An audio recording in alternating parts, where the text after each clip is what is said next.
So it was mostly white people, if that's allowed to say on the channel. You can say white people. I'm sure you can. 3, 2, 1.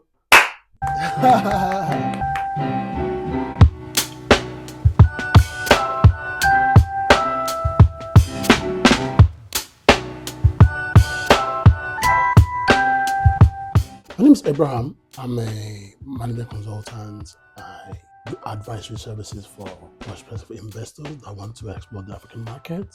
I've not been very successful at that, but that's what I'm doing. Right. That's what I'm working on. I see myself as a visionary person who is trying to lead a particular movement in African culture. So you always want to be sort of part of African culture in your work, is that what you mean? Definitely. When people ask me, where are you from? I'm Nigerian. I'm not from anywhere. Even here, I'm Nigerian. It's part of who I am. It's part of my identity. It's not like I'm from somewhere. I'm just a Nigerian in London. That is the way I see myself. Just a Nigerian in London. I like that. Thank you. What sort of brought you to London in the first place? It was marriage. Marriage. Classic. So I came here to study first, went back to Nigeria, back to business, and then met someone and came back, got married, and I've remained here. And then the marriage didn't last long. I have a son from that marriage. Right. Grateful for that. Is your son more British than Nigerian, would you say? Well, he's young, so he hasn't found himself. Oh, okay, So fair enough. definitely he's going to see himself as British. But as people grow, they evolve. Their view of themselves and the world also changes. Yeah. So when he finds himself, he will determine that for himself. My dad is not from the UK, so I often think, does he think my accent is just a bit weird? Because it's like, I've got a very British accent, but I'm kind of like half foreign. So I often wonder, like, I totally understand that. Do you think, like, why does my son not speak my accent? Is when he can't even pronounce his name that it gets to me. Oh, wow. What's his name? Damisi. He can't pronounce that? I mean, not in the way... Because I'm Yoruba. Yoruba is a very tonal language. It's like Chinese. So there's a tone to every word. And if you don't get it, you don't get it. That's why I use my English name, because it's easier to pronounce. Oh, what's your Nigerian name? Oluseun. Oluseun. You see, you can't pronounce it. Nope. But I'm not judging you. I'm just saying. No, but I studied linguistics, so I feel like I want to pronounce it, and you have to teach me all of the different phonemes. But that would be unfair on you. No, I want to do it. Your tongue Let me is do actually adapted in a way, that talks to your local native mother tongue, as it's called. I don't speak your English the way you speak English. You can't demand that from me either. Yeah, but I think English, there's so many dialects that I almost feel like anybody speaking English is part of that dialect in a way, because English is such a universal language. Okay, I see what you're saying. Like, we all engage with English speaking in our lives. It's part of our growing up. But at the same time, there's still a difference. I still have an accent to it. I'm just saying, you cannot be demanding that I have to speak English the way you speak English because you're English. I mean, it's just not fair. But I want to learn how to say your name. That's the difference. Okay. But also, English is one of the official languages of Nigeria, right? It's not one. It's actually it's the official language. Okay. Official language. And you said that you speak, is it Yoruba? I speak Yoruba. Okay. Is it Yoruba or Yoruba? It's Yoruba. Yoruba. Again, like, I want to know where the emphasis is so I get it right. It's Yoruba. Yoruba. Redome is like the mark on it. Redome. Fantastic. Can you teach me some words, please? My name is a word, Oluseun. That's we thank the Lord. Oluseun. Oluseun. Am I getting it wrong? I feel like I'm getting it so right. Yeah, I can imagine the way I think I speak English. You're right. Oh, it hurts, but not too much. It doesn't hurt too much. I'm using myself. No, it's good. So it's the way I speak English I'm using. So it can't be that bad, can it? So when you first moved to, is it London that you moved to or no? I first studied in Norwich. Norwich. I don't know much about Norwich as like a place. It's close to the Midlands, close to Oxford. It's like a retirement town for middle class people. So it was mostly white people, if that's allowed to say on your channel. You can say white people. I'm sure you can. When I walked on the street and I saw a black person, you would say hello to them like, oh, hi. It was like, unlike in London, that is multicultural and it was different. Yeah, which is interesting, right? Because there are certain areas of London that will be sort of majority like Indian or I think most of London, really. Indians are the number one house owners in London. I think it was Kenyan Indian, so particularly in Kenton where I grew up, that is London essentially, just full of different cultures. But my sister lives in New Zealand, and she came back to Brixton to visit me, and she was like, I hadn't seen a black person in so long. Almost like you don't think about it, and then when you go back to London, you're like, it's so... Something that you took for granted, like... Yeah, like the idea that, you could share a tube with anybody from anywhere, from any background. When I first came to London, that was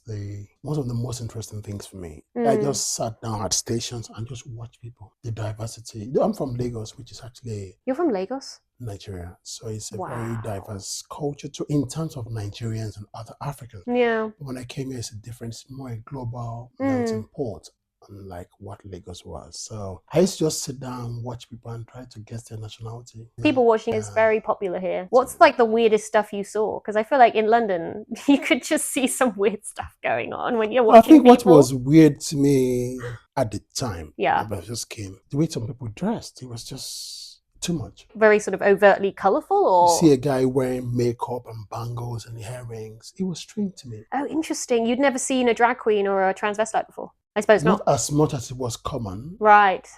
And it was louder. Nigeria, we are a very cosmopolitan society. Yeah. And Lagos, where I'm from, is more like the London of Nigeria. Right, okay. I had exposure to all sorts of things.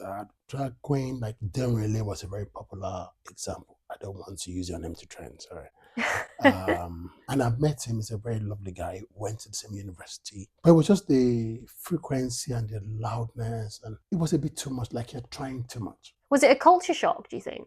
Yes, it was. But also, I remember you saying, not that long ago, when we went for a drink, that the way the Brits drink was a bit of a culture shock.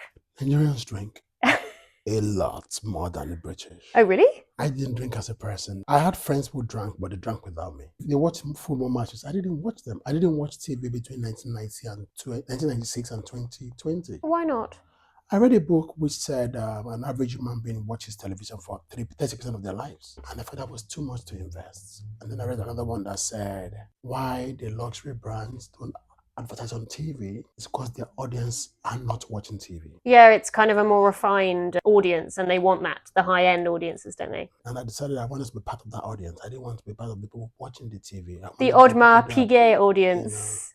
So that was actually why. And so I was always working, and there was no time anyway. And I read a lot. My pastime was reading. And I liked time by myself because I knew whatever you make out of your life is how much time you've spent with yourself. Yeah. And involved. That was what I was working on. I was trying to prepare for the life that I'm living now, though I had no idea what that meant. I had a different idea to what it was going to be, to what it is. But in retrospect, I can see why that preparation was necessary. There's a lot of independence and this idea of independence, but I think a lot of people are lonely here. And there's this fear of being alone here. Absolutely. Not obviously everyone. I'm just talking about, from personal experience and just knowing people that I know. That idea of spending time with oneself is quite an important thing to do. I think a lot of people are actually trying to avoid having to even meet themselves. Meet themselves, like talk with the man in the mirror type thing. I think there are a lot of reasons for our mental health crisis in the world today. I think that's one of the major problems. Of course, I think it's driven by other factors. I think it's a secondary factor. But if we begin to engage with itself, like if you ask a person really who they are, most people don't know who they are. Actually, I've never asked themselves that. That said, and this could be a controversial one for you because this is exactly the opposite of what you said. Does someone actually have to know who they are? That's kind of attaching oneself to an identity. I don't know if you necessarily have to be attached to it. I think the issue is, do you have an identity? Do you have to have an identity? I think we all have to.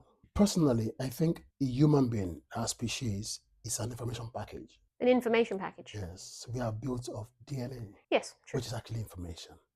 And then they give instructions, and then that instruction lead to activities that lead to who you are and what you are. My point is, we are something. And what is that thing? As a people, as an individual. I think an understanding of that helps us relate to the big picture. And sometimes it helps you to enjoy it better. When you kind of can spend time with yourself. When yourself. you know where you fit into the story. Otherwise, most people just try to fit into the story by belonging to whatever. Today, they are identifying with a brand or whatever is trending. That's what I'm trying to say. I tend to follow trends. Most people are like that because they have not found themselves. Like in relationships, I think that's the biggest, I'm digging my own olive. Well, it depends. Do you want to talk about relationships or I'm not? saying that is one of the biggest, why most people can't be in relationship, they actually have not found themselves. Yes. So you don't know what your values are. You don't know what you want. You don't know what you don't want. You don't know what are your non-negotiables. You're just experimenting. Once you feel uncomfortable, you run away, find another person. Finding yourself is really critical to actually having another person. Spud? We could spud. Okay, so the outro usually goes a little bit like this. I say this has been Sam, and then you say, no, then oh my god, I never do it right. And then I say who, and then you say whatever you want. This has been Sam and Abraham. Who? Something always happens for. Does that mean that something always happens for you and it's always a positive, or it's a negative and you can learn from it as well? The way I say it, I've never lost the battle in life. That's I may nice. lose a war, but in the long run, I will win the battle. Lovely. Thank you. It's the tag of my, You're not allowed to talk about it. Oh, my book, yeah. Are you not allowed to talk about it? I didn't want to use your platform to What? the Of book. course you can talk about things that you want to talk about. I hope you enjoyed. Thank Bye. You. I did. Thank you very much.